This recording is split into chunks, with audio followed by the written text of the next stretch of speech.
దేవుని ఉన్నతమైన, ఉచితమైన కృపను బట్టి ఆయన పరిశుద్ధ సన్నిధానంలో మనం అందరం చేరి ఉన్నాం. ఇటు గొప్ప ధన్యతను, భాగ్యమును మనందరికీ ప్రసాదించిన ఆత్మల కన్న తండ్రి అయిన దేవునికి యేసుక్రీస్తు ద్వారా కృతజ్ఞతాస్తుతి స్తోత్రాలు చెల్లిస్తూ ఈ ఉదయకాలపు ఆన్లైన్ స్వార్థకు చేరువచ్చినటువంటి ప్రియులైన మీకందరికీ ప్రభువైన యేసుక్రీస్తు నామములో శుభములు, వందనములు తెలియచేస్తూ ఉంటున్నాను. ఈ సమయంలో ఎవరెవరి విషయంలో క్రైస్తవులు ఎలా స్పందించాలి అనేటటువంటి పాఠంలో భాగంగా నిన్నటి దినాన్న మనం కొన్ని చక్కని విషయాలు నేర్చుకున్నట్టు జరిగింది. అందులో ముఖ్యంగా యేసుక్రీస్తు ప్రభువుల వారి విషయంలో మొదటి అంశం క్రీస్తును గూర్చి శ్రేష్టముగా ఎరగాలి అనేటటువంటి దానిలో భాగంగా 5 అంశాలున్నాయి యేసు ప్రభు గురించి ఎరగాల్సినటువంటివి. అందులో మొదటిది క్రీస్తును గూర్చి శ్రేష్టముగా ఎరగాలి అనేటటువంటి పాఠంలో మరి ప్రారంభ పాఠాన్ని మనం నేర్చుకోవటం జరిగింది. అందులో భాగంగా మనం అద్వితీయ సత్యదేవుడైన తండ్రిని, ఆయన పంపిన క్రీస్తును ఎరగడం అనేటటువంటిది నిత్య జీవంతో ముడిపడి ఉన్నదని, అది ఈ ప్రపంచంలో దానికంటే మించి ఇక లాభకరమైంది, ప్రయోజనకరమైంది మరొకటి లేదని మనం తెలుసుకోవటం జరిగింది. అంత మాత్రమే కాకుండా యేసుక్రీస్తు ప్రభువుల వారి విషయంలో ఆయన గూర్చినటువంటి జ్ఞాన విషయంలో మనం అందరం గూడా ఏకత్వం పొందాలి. ఎందుకు ఏకత్వం పొందాలి అనంటే, ఆయన గురించినటువంటి సత్యం ఒకటే ఉంటుంది గనక. భిన్నమైనటువంటి అనేక రకములైనటువంటి పరిస్థితులు, విషయాలు ఉండవు గనుక మనం ఖచ్చితంగా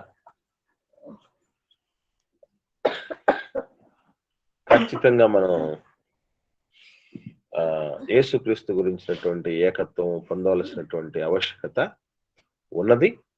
మరి ఏ రీతిగా ఏకత్వం పొందాలి అనేటటువంటి విషయంలో భాగంగా మత్తయి సువార్త 16వ అధ్యాయంలో 13వ వచనం నుండి 17వ వచనం వరకు ఉన్నటువంటి విషయాల్ని మీ ముందు ఉంచటం జరిగింది. మత్తయి సువార్త 16వ అధ్యాయంలో 13వ వచనం చూస్తే, యేసుక్రీస్తు ప్రభువుల వారు ఫిలిప్పుదైన కైజర్ వచ్చినప్పుడు మనుష్య కుమారుని గూర్చి జనులు ఏమని చెప్పుకొనుచున్నారు అని ఒక ప్రశ్న యేసుక్రీస్తు ప్రభువుల వారు తన శిష్యులను అడగటం జరుగుతుంది. ఇలా అడిగినప్పుడు కొందరు బాప్తిస్మం ఇచ్చు యోహాను అని అనుకున్నారని, కొందరు ఏలియా అని అనుకున్నారని, కొందరు ఇర్మియా అని అనుకున్నారని, మరికొందరు ప్రవక్తల్లో ఒకడే ఉంటాడు అని అనుకున్నారని, ఈ 4 ఆప్షన్స్‌ను యేసుక్రీస్తు ప్రభువుల వారి గురించి ఆనాటి సమాజం అనుకుంటుందని శిష్యులు తెలియపరచటం జరిగింది. అయితే ఓకే. జనాలు ఏమనుకుంటున్నారో బానే ఉంది. అసలు మీరేమనుకుంటున్నారని అడిగాడు. అప్పుడు నీవు సజీవుడైనటువంటి దేవుని కుమారుడివైన క్రీస్తువు అని చెప్పినప్పుడు నువ్వు ధన్యుడవయ్యా. పరలోకమందున్న నా తండ్రి ఇది నీకు బయలుపరిచాడు తప్ప ఎవరు తెలియపరచలేదు. నీకు పరలోక రాజ్యపు తాళపు చెవులు ఇస్తాను అని ప్రభువు తెలియపరచడం జరిగింది. ఇక్కడ మనం గుర్తుంచుకోవాల్సిన విషయం, గడిచిన దినాన్న మనం మీకు హోంవర్క్ కూడా ఇవ్వడం జరిగింది. అసలు జనాలు ఆ రోజు యేసుక్రీస్తు ప్రభువుల వారు ప్రత్యక్షంగా వాళ్ళ మధ్యనే ఉంటూ, వాళ్ళ మధ్యే చేయవలసినటువంటి ఉన్నతమైనటువంటి సేవా పరిచర్య నిస్వార్థమైనది, విలువైనది, ఘనమైనది, బలీయమైనది, అద్వితీయమైనటువంటి రీతిలో ఆయన చేయటం జరిగింది గదా! అంత ప్రత్యక్షంగా వాళ్ళ మధ్య అంత ఉన్నతమైనటువంటి సేవ జరిగిస్తూ ఉన్న, సేవతో పాటు మానవాతీతమైనటువంటి అద్భుతాలు, సూచక్రియలు, మహత్కార్యాలు చేస్తూ ఉన్న వాళ్ళలో ఏకాభిప్రాయం ఎందుకు లేకుండా పోయింది ప్రభువు మీద? పోనీ అందరూ కలిసి బాప్తీసు యోహానే అని అనుకోవచ్చు. లేదు అందరూ కలిసి ఏలియా అనుకోవచ్చు. లేదా అందరూ కలిసి ఇర్మియా అనుకోవచ్చు. అందరూ కలిసి ప్రవక్తల్లో ఒకడు అనుకోవచ్చు. అందరూ కలిసి మెస్సీయా అనుకోవచ్చు. అందరూ కలిసి దేవుని కుమారుడు అనుకోవచ్చు. లేదా అందరూ కలిసి దేవుడు అనుకోవచ్చు. ఏదైనా ఒక అభిప్రాయానికి, ఒక ఏకాభిప్రాయానికి ఎందుకు రాలేకపోయారు? అసలు యేసు ప్రభువుని చూసినప్పుడు ఇన్ని విధాలుగా ఎందుకు అనుకోవాల్సొచ్చింది? ఎందుకనంటే వీళ్ళు నలుగురే లేరుగా. యేసు ప్రభువు కంటే ముందు పితరుల కాలంలో చాలా మంది నీతిమంతులున్నారు, భక్తులున్నారు, రాజులున్నారు, న్యాయాధిపతులున్నారు, ప్రవక్తలున్నారు. ఎంతమంది ఉంటే వాళ్ళలో ఒక ఏలియా పోలికే, ఒక ఇర్మియా పోలికే, ప్రవక్తలలో ఒకడనే పోలికే, లేదా బాప్తిస్మిచ్చు యోహాను అనేటువంటి పోలికే ఎందుకు వాళ్ళకు వచ్చింది? అని అడగడం జరిగింది. మొదటగా స్థానిక జేసీసీ ఆన్‌లైన్‌లో నిన్నటి దినాన్నే మీకు వాళ్ళకి హోంవర్క్ ఇవ్వటం జరిగింది గనక, వారిని అడిగిన తర్వాత మిగతా వాళ్ళు ఇక్కడ సిద్ధపడి ఉండండి తిరుపతి ఆన్‌లైన్ వాళ్ళు. ఎందుకు అలాంటి పోలికలే పోల్చాల్సొచ్చింది యేసుప్రభు విషయంలో? ఎందుకు వాళ్ళ గురించి ఎందుకు గుర్తొచ్చింది యేసుప్రభు? ఆ విధంగా పోల్చడం వెనకున్నటువంటి ఉద్దేశ్యం ఏంటి అసల? అనేటువంటి విషయాల్ని ముందుగా కడప వాళ్ళు జేసీసీ ఆన్‌లైన్ గూగుల్ మీట్ వాళ్ళు మీరు నిన్నటి దినాన హోంవర్క్ ఇచ్చాం గనక తడవు చేయకుండా మీరేమన్నా హోంవర్క్ చేసి ఉంటే, మీకు తెలిసుంటే చెప్పండి. లేదంటే తిరుపతి వాళ్ళ దగ్గరికెళ్ళిపోదాం. వాళ్ళకి గూడా తెలియకపోతే నేను చెప్తాను. త్వరగా రెస్పాండ్ అవ్వండి.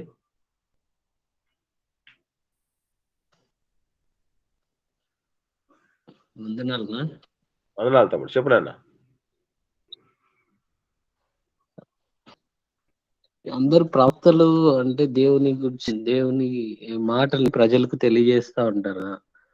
యేసు ప్రభు మాట కూడా ఒక ప్రవక్తల్లాగా దేవుని గురించిన మాటలు తండ్రి అయిన దేవుని మాటలు చెప్తున్నారు కాబట్టి వాళ్ళల్లో ఒకరు అని అనుకోండి ఉండొచ్చు అన్న.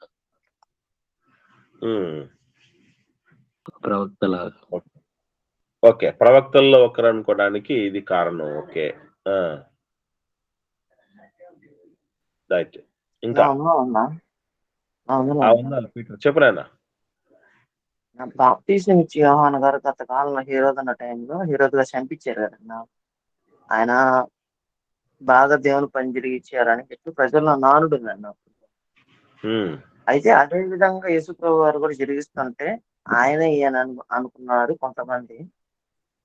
కొంతమంది నుంచి ఏలియా గారి సందర్భం అంటే ఏలియా గారి గురించిన భాగంలో ఉన్న ధర్మశాస్త్రంలో ఏదైతే గత కాలంలో చరిత్రలో విన్నారో ఈయనను బట్టించి కూడా ఈయన కూడా ఒక ఏలియా అని చెప్పేసి అనుకున్నారు. అందుకని ఆ ముందు వచ్చిన వాళ్ళు యేసుప్రభు వారి మాటల్లో కూడా ఆయన అంతకుముందే వచ్చాడు కాబట్టి ఆయన శ్రమ పొందారు కాబట్టి మనిషి కుమారుడు కూడా శ్రమ పొందుతారని మనం లేఖనాల్లో కొన్ని మాటలు మనం చూస్తాం.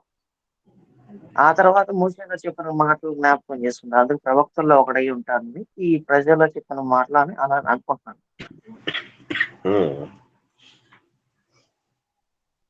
ఓకే. రైట్. ఓకే. ఇంకెవరన్నా ఉన్నారా మాట్లాడేవాళ్ళు?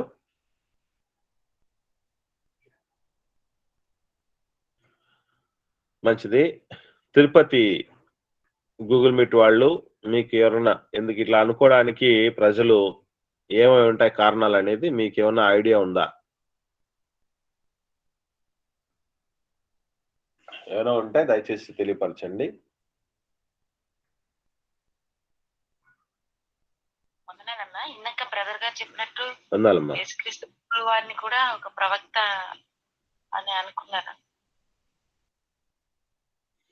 ఓకే అమ్మా, రైట్. ఓకే, నేను స్ట్రైట్ గా ఒకటి అడుగుతున్నాను. ఇప్పుడు ఇర్మియా అని ఎందుకు అనుకోవాల్సి వచ్చింది? ఏలియా అంటే ఏలియా గురించి ఆ విధంగా మనకు ఒక ప్రవచనం అనేది కూడా ఉంది అనేటువంటి విషయం ఒక క్లూ దొరికింది. తర్వాత బాప్తిస్టు యోహాన్ గారు అనుకోవడానికి కూడా ఒక క్లూ అనేది చెప్పడం జరిగింది. బ్రదర్స్, బాగుంది. ప్రవక్తల్లో ఒకడని అనుకోవడానికి కూడా ఈ చేస్తున్నటువంటి సేవలు, పరిచర్యలు, దైవ ప్రతినిధిగా ఉండటము, దేవుడి గురించినటువంటి సంగతులు తెలపటము, అద్భుతాలు, సూచక్రియలు లాంటివి జరిగించటం, ఇటువంటి మనం కొన్నిటిని బట్టి మనం చెప్పొచ్చు. ఓకే, బాగుంది. ఇర్మియా అని అనుకోవడానికి కారణం ఏంటి? కొందరు ఇర్మియా అని అనుకున్నారట కదా. ఇర్మియా గారి జీవితాన్ని మనం చూస్తే, ఆలోచన చేస్తే, ఆయన విలాప ప్రవక్త అని పేరు. అంటే దేవుడి ఇంటిని గూర్చి ఒక ఎంతో గొప్ప ఆసక్తితో, భక్షించే ఆసక్తితో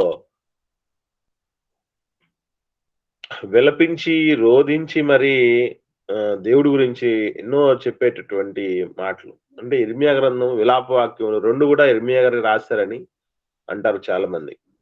సో ఈ రీతిగా మనం ఆలోచన చేస్తే తెలుసుకోవాల్సినటువంటి సత్యం ఏంటంటే, బాప్తిస్మిచ్చు అది యేసుక్రీస్తు ప్రభువుల వారు కూడా ఎన్నో సందర్భాలు ఈవెన్ యెరూషలేమునకు సమీపించినప్పుడు దాని విషయమై ఏడ్చి బాధపడినట్టుగా మనం చూస్తూ ఉంటున్నాం. అంత మాత్రమే కాకుండా లాజరు గారు చనిపోయినప్పుడు ఆయన కన్నీళ్లు విడిచినట్టుగా చూస్తూ ఉన్నాం. ఆ 2-3 సందర్భాలు మాత్రం మనకు సువార్త పత్రిక కనబడతాయి.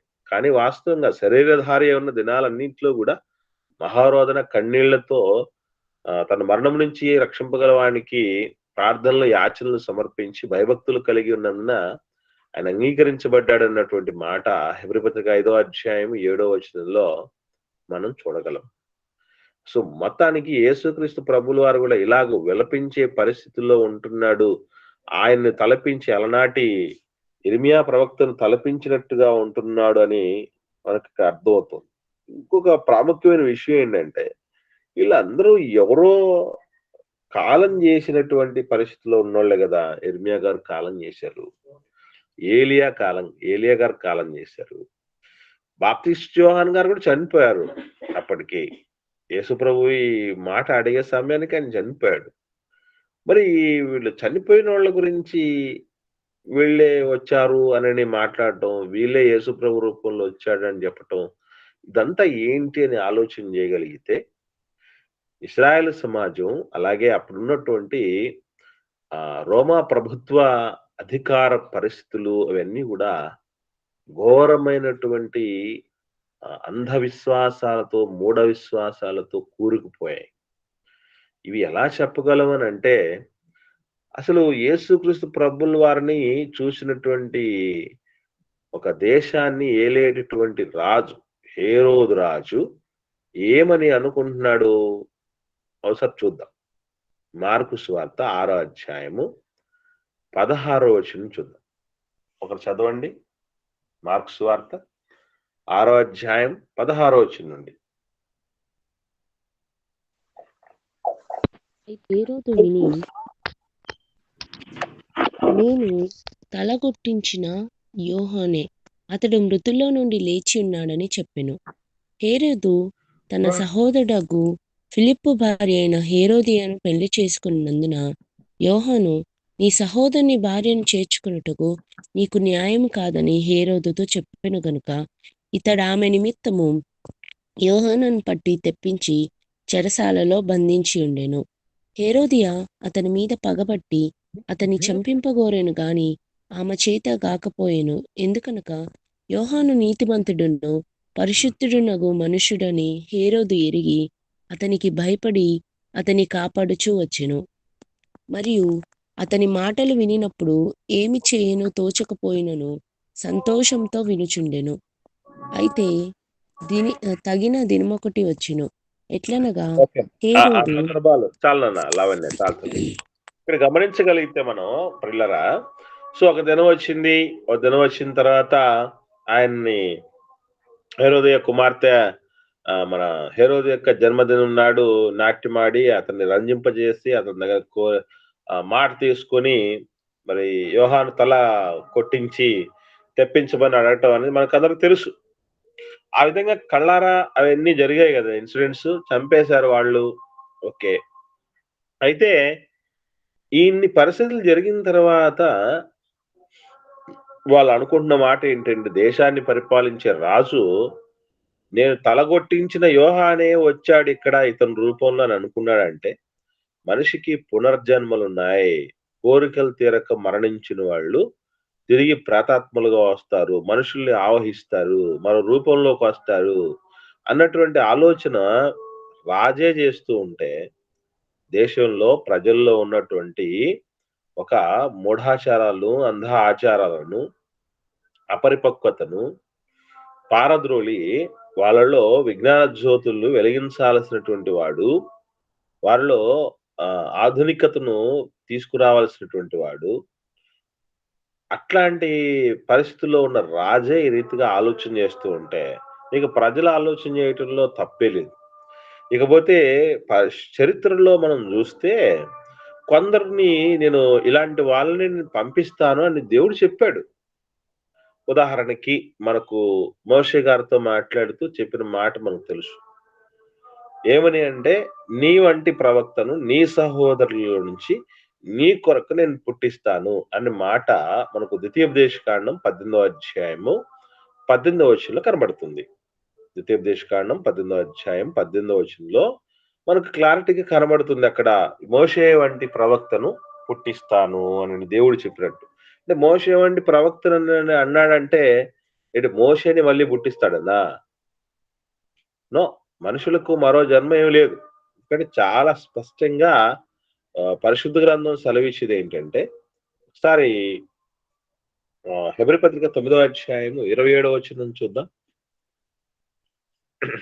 అసలు ఈ పునర్జన్మల గురించి దేవుడు మాట్లాడుతూ మోషేనే మళ్ళీ పంపిస్తానని చెప్తున్నటువంటి సందర్భమా, లేకపోతే ఇటువంటి వాటిని ఎట్లా అర్థం చేసుకోవాలి, బైబిల్ పునర్జన్మలను ప్రోత్సహిస్తుందా, ఇవన్నీ మనం ఆలోచన చేస్తే మంచి మాట బైబిల్లో రాయబడింది. చూద్దాం,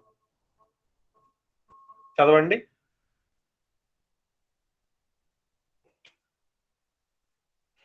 హెబ్రీయులకు రాసిన పత్రిక 9వ అధ్యాయం 27వ వచనం. మనుషులు ఒక్కసారే మృతి పొందవలనని నియమింపబడెను, ఆ తరువాత తీర్పు జరుగును. అది మనుషులు ఒకసారి చనిపోతారు. అది ఏంటటమ్మా? దాన్ని ఏమన్నాడు దేవుడు? నియమం అన్నాడు. మనుషులు ఒక్కసారి చనిపోవాలి. ఒక్కసారి చనిపోవాలంటే ఎన్నిసార్లు పుట్టాలి? ఒక్కసారి పుట్టాలన్నా. ఒక్కసారి చనిపోవాలంటే ఒక్కసారే పుట్టాలి అని అర్థం. అంటే 2-3 సార్లు పుట్టడాలంటూ ఏమీ లేదు. మనకు మిగతా నమ్మకాల్లో మనకు తెలుసు కదా, ఏదో ఈ జన్మలో మంచి పుణ్యకార్యాలు చేస్తే ఇంకో జన్మలో మంచి జన్మ పొందుతారు, మనిషి జన్మ మళ్ళీ పొందుతారు, లేకపోతే కుక్కగాను, పిల్లిగాను, నక్కగాను, కాగ్గాను, ఆవుగాను పుడతారని నమ్మకాలు ఉన్నాయి చూస్తారా. అలాంటిది కాదు. క్రిస్టియానిటీ నమ్మకం ఏంటంటే, మనిషి ఒక్కసారి చనిపోవాలి. అంటే మనిషి ఒక్కసారి పుడతాడు. వాడి పుట్టుక అయిపోయిన తర్వాత చనిపోయిన తర్వాత ఏ మిగులుతుంది? మరో జన్మ ఉండదు, తీర్పు ఉంటుంది. కాబట్టి ఈ మోషే వంటి ప్రవక్తను పుట్టిస్తానంటే మళ్ళీ మోషే పుడతాడని కాదు. అట్లాగే మరొక మాట కూడా బైబిల్ గ్రంథంలో దేవుడు చెప్పాడు. మలాకి గ్రంథం 4వ అధ్యాయం 5వ వచనం. మలాకి గ్రంథం 4వ అధ్యాయము 5వ వచనంలో రాయబడినటువంటి ఒక ప్రాముఖ్యమైన మాట చూడగలిగితే, అక్కడ చెప్పబడినటువంటి విషయాన్ని భయంకరమైన ఆ మహాదినము రాకమునుకు నేను ప్రవక్త ఏలియాను మీ యొద్దకు పంపుదును. చూడండి, నేను ప్రవక్త అయిన ఏలియాను మీ యొద్దకు పంపుతాన్నాడు. ప్రవక్త అయిన ఏలియా ఎప్పుడు చనిపోయాడు కదా? మరి మలాకి గ్రంథం రాయబడిన సమయానికే ఏలియా గారు కాలం చేయటం జరిగింది. అంటే అలా కాలం చేసిన తర్వాత మరి ఇప్పుడు చెప్తున్నాడు ఏంటి? ఏలియాని నేను పంపుతానని. కొన్ని 100 సంవత్సరాలు అయిపోయింది అప్పటికి చనిపోయి. ఎందుకు ఈ మాట చెప్పాల్సి వచ్చింది? దాని అర్థం ఏంటి అని అంటే, చాలా స్పష్టంగా పరిశుద్ధ గ్రంథంలో రాయబడింది. ఏలియాను పంపుతాను అంటే అర్థం ఏంటంటే, ఒకసారి లూకా స్వార్థ చూద్దాం. లూకా స్వార్థలో మొదటి అధ్యాయంలో బాప్తీసు యోహాను గారి తండ్రి గారు అనేటువంటి జకర్యా గారితో దేవుడు మాట్లాడుతూ చెప్పినటువంటి మాటను జాగ్రత్తగా మనం పరిశీలన చేయగలిగితే మొదటి అధ్యాయంలో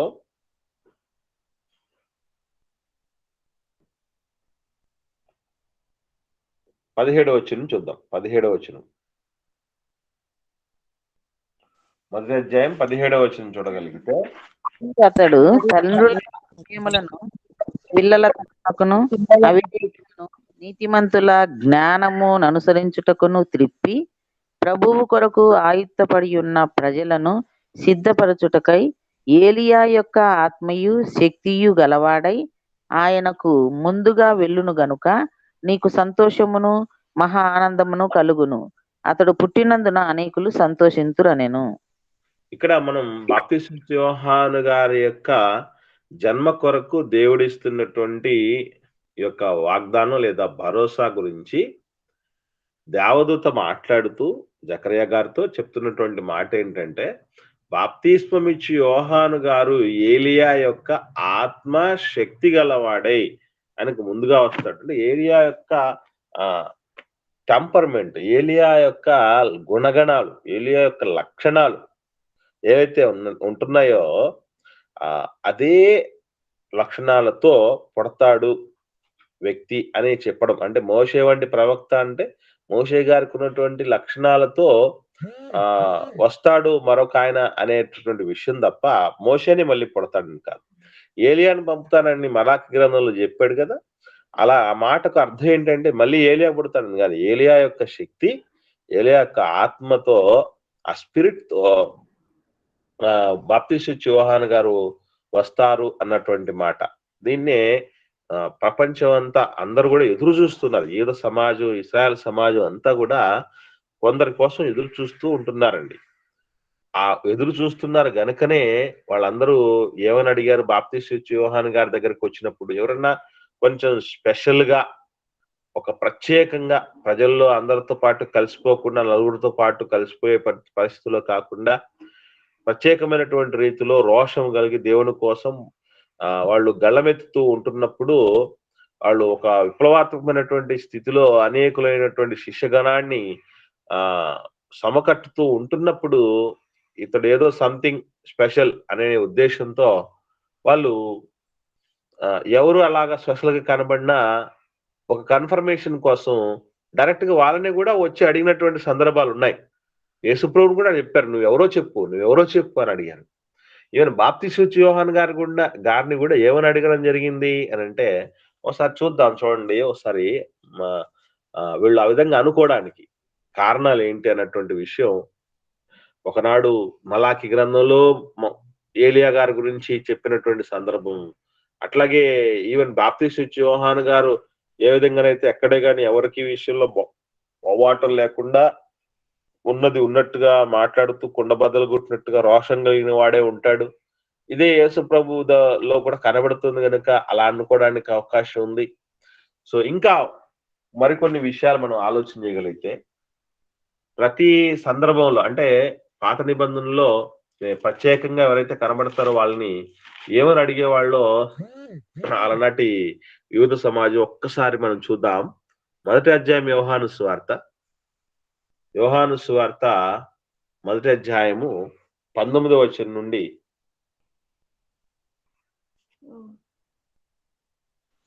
19వ దేవుని వలన పుట్టిన వారే గాని 19వ వచనం నుంచి తల్లి నేను చదువుతాను.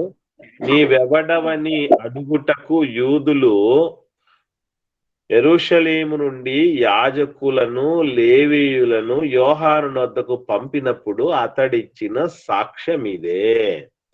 అతడు ఎరుగననక ఒప్పుకొనెను. ఏమని అడుగుతున్నారు? నీవెవడవు అని అడుగుతున్నప్పుడు ఈయన బాప్తీసు యోహాను గారు క్రీస్తును కాను అని ఒప్పుకొను. అంటే ఏమని అడిగారు అన్నమాట వీళ్ళు? నువ్వు క్రీస్తువా అని అడిగారు. ఇంకా కాగా వారు మరి నీవెవరు, నువ్వు ఏలియావా అని అడుగుగా కానన్ను. అంటే నువ్వు ఏలియావా అని అడుగుతున్నారు. అంటే వీళ్ళు ఎవరి కోసం ఎదురు చూస్తున్నట్టు అనమాట అప్పటికే? క్రీస్తు కొరకు, మెస్సియా కోసం ఎదురు చూస్తున్నారు. క్రీస్తు అంటే మెస్సియా, అభిషిక్తుడు. సో ఈ మెస్సియా కోసం, ఈ క్రీస్తు కోసం ఎదురు చూస్తున్నారు అన్నటువంటి విషయం మనకు అర్థమవుతుంది. ఏలియా కోసం ఎదురు చూస్తున్నారు అన్నటువంటి విషయం. ఏలియా కోసం ఎదురు చూడడం వీళ్ళు ఏమనుకుంటున్నారంటే ఏలియా స్పెషల్ గా వస్తాడు, మరొక జన్మ ఎత్తాడు అన్నటువంటి ఆలోచనలో ఉన్నారు. ఏమండి? ఎందుకంటే మలాకీలో చెప్పాడు కదా, ఈవెన్ క్రీస్తు గురించినటువంటి ప్రవచనాలు కూడా అనేక సందర్భాలు దానియేలు గ్రంథంలో కూడా చెప్తాడు. మెస్సియా వస్తాడు అనేటువంటి సమస్తాన్ని చక్కబెడతాడు అన్నటువంటి విషయాన్ని దానియేలు గ్రంథంలో కూడా ప్రవచనాత్మకంగా చెప్పడం జరిగింది. ఏమండి? సో ఇవన్నీ చూస్తూ ఉన్నారు. అంటే క్రీస్తు కోసం వాళ్ళు ఎదురు చూస్తున్నారు, ఏలియా కోసం ఎదురు చూస్తున్నారు. ఇంకా మనం చూడగలిగితే 22వ వచనం, నీవు ఆ ప్రవక్తవా అని అడగగా కానని ఉత్తరం ఇచ్చెను. ఈ ఆ ప్రవక్త అనేది కూడా అంటే ఈ ఆ ప్రవక్త కోసం ఎదురు చూస్తున్నారు. ఆ ప్రవక్త అంటే అర్థం ఏంటి? అల్లదుగో అక్కడ ద్వితీయోపదేశ కాండంలో మోషే గారి ద్వారా నీ వంటి ప్రవక్తను నేను పుట్టిస్తానని చెప్పారే దేవుడు, ఆ ప్రవక్త. అసలు ఆయన వస్తాడు, ఆయన మాటను మీరు అందరూ అన్ని విషయాల్లో ఆయన మాట వినాలి. ఆయన మాట వినకపోతే జనంలో లేకుండానే వాళ్ళ పేరు కొట్టివేయబడుతుంది అన్నటువంటి శక్తివంతమైనటువంటి ప్రవచనాలు ఉన్నాయి. పొరపాటున నువ్వే ఆ ప్రవక్త అయింటే నీ మాట వినకపోతే మేము జనంలో ఉండకుండా కొట్టివేయబడతాం, ఇంత ప్రమాదకరమైన పరిస్థితి మాకెందుకు అని వాళ్ళ యొక్క భయం. సో ఇలాగూ ఇశ్రాయేల్ సమాజం, యూద సమాజం ఆనాటికి ఆ ప్రవక్త అనేటటువంటి ఆయన కోసం, మెస్సియా కోసం, ఏలియా కోసం ఎదురు చూస్తూ ఉంటున్నారు. సో ఇలా ఎదురు చూస్తూ ఉంటున్నప్పుడు బాప్తిస్మ యోహాను గారు ఏమన్నా వీళ్ళల్లో ఎవరైనా ఉండిండొచ్చేమో, లేదంటే యేసు ప్రభులో ఏమైనా ఉండిండొచ్చేమో అనే ఉద్దేశంతో వాళ్ళు అనుకున్న మాటలే ఇది బాప్తిస్మ యోహాను అనుకొని, ఏలియా అనుకొని, ఇర్మియా అనుకొని, ఏదో ప్రవక్తలలో ఒక్కడనుకొని వాళ్ళొక ఆలోచనకు రావడం జరిగింది. అంటే ఎవరి పాటికి వాళ్ళు ఒక కన్ఫర్మేషన్ లోకి వెళ్ళిపోతారు. మనిషికి దేవుడు ఎంత మాత్రం ఫ్రీ విల్ ఇవ్వడం బట్టి ఎవరికి ఇష్టం వచ్చినట్టు వాళ్ళు అనుకుంటే ఎట్లా అండి? ఇప్పుడు ఎవరి గురించైనా ఏ దారిన పోయే దానయ్య గురించి అనుకున్నా పర్లేదు గాని, దేవుడు ప్రత్యేకించి ఈ లోకంలోనికి పంపిన వారి విషయంలో స్పష్టత అనేది లేకపోతే మనం చాలా కోల్పోతాం, చాలా మూల్యం చెల్లించుకుంటాం. సో అటువంటి పరిస్థితి లేకుండా ఉండడానికి మరొక విషయాన్ని మీరు గమనించగలిగితే ఇక్కడ తెలుసుకోవాల్సినటువంటి విషయం ఏంటంటే, యేసుక్రీస్తు ప్రభుల వారు చాలా సందర్భాల్లో నేను మనుష్య కుమారుడిని అని చెప్పుకుంటాడు, దేవుని కుమారుడిని అని చెప్పుకుంటాడు, దావీదు కుమారుడు, అబ్రహాము కుమారుడు, మరియ కుమారుడు, యోసేపు కుమారుడు అని కూడా బైబిల్ గ్రంథంలో రాయబడింది. ఈవెన్ స్వార్థ పత్రికల తర్వాత మిగతా పత్రికల్లో యేసుప్రభు దేవుడు అని కూడా రాయబడింది. ఎందుకు ఇన్ని రకాలుగా చెప్పడం జరిగింది? చాలా మంది ఈ విషయం తెలియక ఏమనని ఆలోచన చేస్తున్నారంటే, యేసు ప్రభువుని దేవుని కుమారుడిగా తప్ప వేరే విధంగా మనం భావిస్తే మనకు అది సత్యదూరమైనటువంటి పరిస్థితి. అది దేవుడు చెప్పనిది. అది ఖచ్చితంగా యేసు ప్రభువును దేవుడు కుమారుడు తప్ప వేరే ఆలోచనల్లో మాట్లాడనే కూడదు అంటూ ఉంటారు. అది చాలా పొరపాటు. ఎందుకనంటే ఇప్పుడు యేసు ప్రభు మనుష్య కుమారుడు అన్నటువంటి విషయం 4 సువార్త పత్రికల్లో 80 సార్ల కంటే ఎక్కువ రాయబడింది. మరి అన్ని సార్లు రాయబడింది గనుక మరి యేసు ప్రభు మనుష్య కుమారుడు అని అనుకోవచ్చా? ఎందుకు ఆ పద ప్రస్తావన జరిగింది? అబ్రహాము కుమారుడకు, దావీదు కుమారుడకు యేసుక్రీస్తు వంశావళిని రాయబడింది. మరి వీళ్ళిద్దరికి ఆయన కుమారుడా? అట్లాగే మరియ కుమారుడా? ఆయన స్త్రీ యందు పుట్టాడు అని రాయబడింది కదా. యోసేపు కుమారుడు అని పిలువబడ్డాడు, ఎంచబడ్డాడు అని రాయబడింది కదా. దేవుని కుమారుడిని నేను యేసుప్రభు చెప్పుకున్నట్టు కనబడుతుంది. తండ్రి అయిన దేవుడు ఈయనే నా ప్రియ కుమారుడు అని చెప్పినట్టుగా ఉంది. ఆ తదుపరి పత్రికల్లో చూసినప్పుడు స్పష్టంగా యేసుప్రభు దేవుడు అని రాయబడింది. ఇన్ని రకాలుగా ఎందుకు చెప్పాల్సి వచ్చింది? చూసారా ఎంత కన్ఫ్యూజన్ గా అనిపిస్తున్నాయో. మనుష్య కుమారుడు ఎందుకు చెప్పాల్సి వచ్చిందండి? ఎవరికైనా ఐడియా ఉందా? మనుష్య కుమారుడు అని 4 సువార్త పత్రికల్లో దాదాపు 80 సార్లు పైచిలుకుంది. మరి ఎందుకు అలా చెప్పాల్సి వచ్చింది? ఎవరికైనా ఐడియా ఉందా? ఎందుకలా చెప్పవలసి వచ్చింది?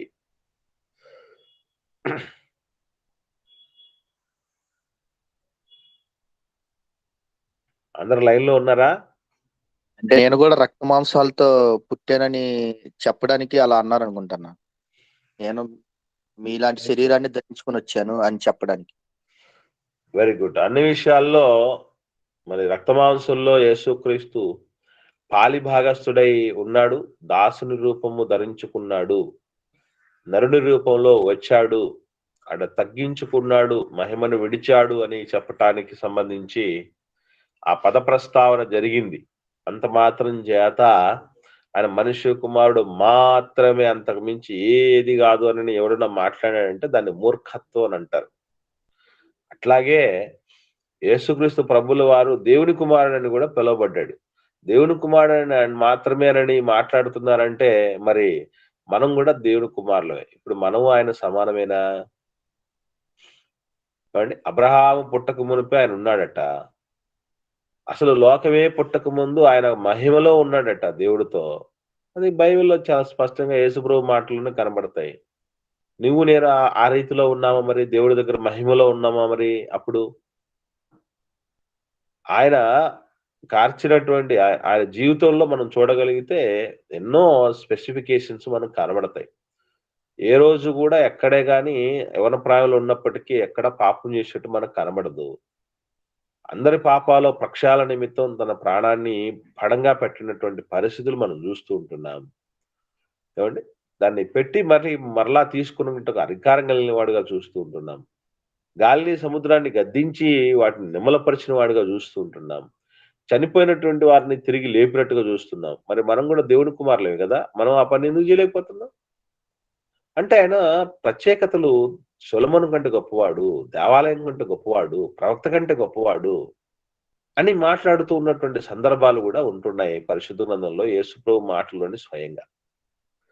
ఈ పద ప్రస్తావనలన్నీ ఎందుకు చెప్పాల్సి వచ్చింది అని అంటే, దావీదు వంశములో అబ్రహాము సంతాన స్వభావాన్ని ధరించుకొని వచ్చాడు గనుక అబ్రహాము కుమారుడు అని చెప్పబడింది. అబ్రహాము కుమారుడు కంటే అని మాత్రమే అనుకుంటే నేను అబ్రహాం పుట్టక ముందే ఉన్నానన్నాడు. ఒకవేళ దావీదు కుమారుడు అని అనుకుంటే దావీదే నా ప్రభువు అని యేసు ప్రభును సంబోధించడం మనం చూస్తూ ఉంటున్నాం. ఇవన్నీ ఏంటి అని అంటే, ఆయన ఈ లోకములోనికి వస్తున్నప్పుడు లిమిటేషన్స్ లో ఉంటున్నప్పుడు, పరిమితుల్లోనికి వస్తున్నప్పుడు మనిషి కుమారుడయ్యాడు. ఒక వంశంలో పుట్టాలి గనక, ఒక జినాలజీలోకి, ఒక వంశ క్రమంలోనికి రావాలి గనక అబ్రహాము కుమారుడు దావీదు కుమారుడు అని చెప్పబడ్డాడు. ఒక తల్లి గర్భంలో నుంచి రావాలి గనక మరియ కుమారుడు అని పిలువబడ్డాడు. అధికారికంగా మనం ఆలోచన చేస్తే మరి యోసేపు కుమారుడని కూడా పిలువబడ్డాడు. ఒక తండ్రి అంటూ ఉండాలి కదా లోక సంబంధంగా అన్నట్టు. ఇంతే తప్ప నుంచి బైబిల్ గ్రంథంలో మరి అబ్రహాము కుమారుడని రాయబడింది, మరియ కుమారుడని రాయబడింది, దావీదు కుమారుడని, అట్లాగే మనుష్య కుమారుడని రాయబడింది, దేవుని కుమారుడని రాయబడింది కనుక ఇంతే ఈయన అని మనం గిరిగీసుకోవడానికి లేదు. ఆయన మహిమను విడిచి వచ్చినటువంటి వాడు, దూతల మీదను శక్తుల మీదను మరలా అధికారం పొంది దేవుడి చేత ముల్లోకాళ్ళ మీద మహాచక్రవర్తిగా మరలా అధికారమును దక్కించుకున్నటువంటి గొప్ప మనిషి. దేవుడంతటి స్థితికి యేసుప్రభుని ఎదిగించినటువంటి పరిస్థితి. ఏమంటే ఇక్కడ గమనించాల్సినటువంటి విషయం ఇది. అంటే యేసుక్రీస్తు ప్రభుల వారు ఎవరయ్యా అని అంటే అది ఏకత్వం ఎలా పొందాలి, ఎందుకు మరి ఏకత్వం పొందాలంటే ఇన్ని రకాలుగా చెప్పబడిందంటే ఇన్ని రకాలుగా చెప్పబడడానికి రీజన్స్ మనం ఇప్పటిదాకా ఆలోచన చేయటం జరిగింది. కనుక ప్రతి ఒక్కరము కూడా యేసు ప్రభు విషయంలో అతి శ్రేష్టముగా మనం ఉన్నతంగా ఎరగాల్సినటువంటి ఆవశ్యకత ఉన్నది. ఇది ఎరుగకపోతే, ఇది తెలియకపోతే చేజేతులారా ఆనాటి యూద సమాజం యేసు ప్రభుని పొట్టన పెట్టుకొని మరి రక్తాపరాధులుగా వాళ్ళు మారినటువంటి పరిస్థితులు మనం కూడా చేయడానికి అవకాశం ఉంటుంది. ఎందుకనంటే విలువ తెలియకుండా వ్యవహరిస్తే తప్పకుండా దాని విషయంలో తప్పులు చేయటానికి, మనం పాపం చేయటానికి అవకాశం ఉంటుంది. అందుకొరకే ప్రభువును గురించి ఉన్నటువంటి ఒక స్పష్టమైనటువంటి అవగాహనతో ఆయన ఈ లోకంలోనికి అంత తగ్గించుకొని రావడం వెనక ఉన్నటువంటి ఉద్దేశం మనకు తెలియాలి. పాప శరీరాకారంతో ఎందుకు రావాల్సి వచ్చింది అన్నటువంటి విషయాన్ని మనం ఆలోచన చేస్తే చాలా మంది ఈ దేహం విషయంలో చాలా నేరారోపణలు చేస్తున్నారు దేవుడి మీద. ఈ దేహంలో ప్రతి అవయవము పాపం చేయటానికి సిద్ధంగా ఉన్నటువంటిది. కాబట్టి పాపం చేసే లోపభూయిష్టమైనటువంటి బలహీనమైనటువంటి దేహాలు మాకిచ్చి మీరు పరిశుద్ధంగా బ్రతకండి అంటే ఇది ఎట్ట సాధ్యం అవుద్దండి? నా యందు అనగా నా శరీరం మందు మంచిది ఏది నివసింపదని నేను ఎదుగుదనండి పౌలు గారు చెప్పారు కదా. కాబట్టి మంచిది లేనటువంటి దాన్ని మనకిచ్చి నువ్వు మంచిగా బ్రతుకురా అంటే కుదరదు. కాబట్టి ఆ టైంలో అట్లయితే నాయనా నేను నా కొడుకుని పంపిస్తాను, నా కుమారుడిని పంపిస్తానని చెప్పి పంపడం ఏంటి? అదేదో దేవుడు మంచి దేహాన్ని ఇచ్చి ఉంటే మేము ఎప్పుడో పాపాలు చేసేవాళ్ళం కాదు కదా. మరి మా కోసం యేసుప్రభు వచ్చి ఇన్ని వ్యతలు పడాల్సిన పని లేదు కదా అని కొందరు మేధావులు అని పిలువబడుతున్న వాళ్ళు అనుకుంటున్నారు. అందుకే యేసుప్రభును దేహంతో ఎందుకు పంపించాల్సి వచ్చింది? ఆయన ఒక్కటే కారణం, దేవుడు తల్లి గర్భములో అద్భుతమైనటువంటి రీతిలో ఎవరికి అందనంత గొప్పగా ఆశ్చర్యకరమైన రీతిలో మన దేహాన్ని తయారు చేసింది. అది బలహీనంగా అయిపోవడానికి కాదు, కేవలము మనం అందరం పొరబడుతున్నాము, ఇదిగో ఇలా కూడా బ్రతకొచ్చు అని ప్రాక్టికల్ గా నిరూపించి పంపించాడు ఈ లోకంలోనికి యేసుప్రభును శరీరంతో కూడా. వెనుక బలీయమైనటువంటి కారణాలు ఉన్నాయి. అవన్నీ ఏమి ఎరగకుండా మనం ఎటు పడితే అటు గుడ్డెద్దు చేలో పడ్డట్టు పోయామంటే మనకేం అర్థం కావు.